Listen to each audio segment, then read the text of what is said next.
अलीगढ़ की वो मशहूर सास और दामाद की कहानी आपने सुनी होगी। सास और दामाद की लव स्टोरी जो इस वक्त पूरे चर्चा में है। अब उसमें एक नया मोड़ आया है, एक नया एंगल निकलकर सामने आया।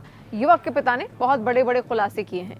युवक के पिता ने रविवार को मीडिया कर्मियों से बातचीत में अपने बेटे की होने वाली सास पर उसे बरगलाने का ही आरोप लगा दिया और ये कहा कि जब बेटे की तबीयत खराब हुई तब उसकी होने वाली सास उसे यहाँ आकर 5 दिन तक उसके साथ रही और होने वाले दामाद संग वो महिला अब भी तक कोई सुराग उसका नहीं हाथ लग पाया है। अब पिता ने उसकी सास पर बेटे को ताबीज से वशीकरण करने की बात भी कह दी है।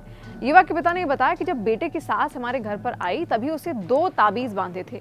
तभी से बेटे का व्यवहार अजीब सा होने लगा, बदल गया। इधर युवक के पिता और बहनोई को मड्राक पुलिस ने रविवार को पूछताछ के लिए बुलाया। युवक के पिता ने रविवार को मीडिया कर्मियों से बातचीत में बेटे की होने वाली सास पर उसे बरगलाने का आरोप लगाया और कहा कि जब बेटे की तबीयत खराब हुई तब अचानक उसकी सास उसके साथ रहने आ जाती है।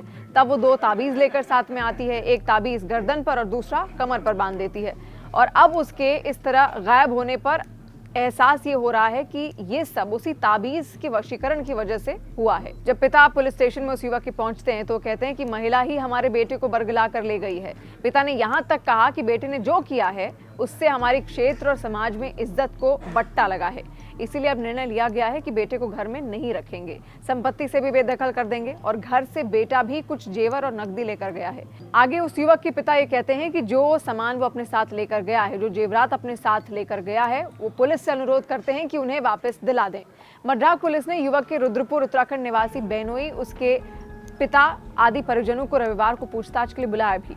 उनमें से बहनोई पुलिस के अधिक निशाने पर हैं। इसके पीछे की वजह दोनों की लोकेशन शुरुआत में उत्तराखंड में ही मिलना है।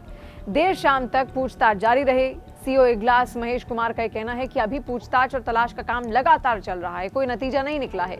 उत्तर प्रदेश के अलीगढ़ जिले के चर्चित सास और होने वाले दामाद की बेमेल लव स्टोरी में रोज नए नए खुलासे हो रहे हैं। शनिवार को मीडिया की एक टीम उनके पास पहुंचती है। उनके आवास पर पहुंची तो महिला के पति ने ये बताया कि रात 10 बजे के आसपास उन्होंने अपने होने वाले दामाद को फोन लगाया। पहले तो वो टाल मटोल करता रहा, मगर जब शक गहराने पर दबाव बनाया गया तो उसने धमकाते हुए कहा कि तुमने अपनी शादी के 19 वर्ष में अपनी पत्नी का बहुत उत्पीड़न किया है, अब भूल जाओ वरना आपके घर को वीरान बना दूंगा।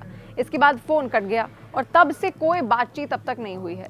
अब पुलिस उन्हें तलाशने में लगातार लगी हुई है। मांग यही है कि जल्द से जल्द उनसे आमना सामना कराकर सामान वापस करा दिया जाए, ये किया जाए। और उन्होंने बताया कि अब अगर उसकी पत्नी सामने आ गई तो वो उसकी जान ले लेगा, अब उससे कोई रिश्ता नहीं रखना, वो हमारे लिए मर गई है। रहा सवाल बेटी का, तो दूसरी जगह शादी करने का तो इस विषय में अब 1 वर्ष तक कोई विचार नहीं किया जाएगा। और भागी हुई सास का पति आगे ये भी कहता है कि हमारे लिए वो मर गई है। और रहा सवाल बेटी का, तो दूसरी जगह शादी करने का तो इस विषय में अब 1 वर्ष बाद ही कोई विचार किया जाएगा। अब तो बस पुलिस से इतनी गुहार है कि वो 2 दिन में उन्हें सामान लाकर उनको सामने लाकर खड़ा कर दे और 5 लाख रुपए और जेवरात जो लेकर भागे हैं 3.5 लाख रुपए वापस उनको करा दे।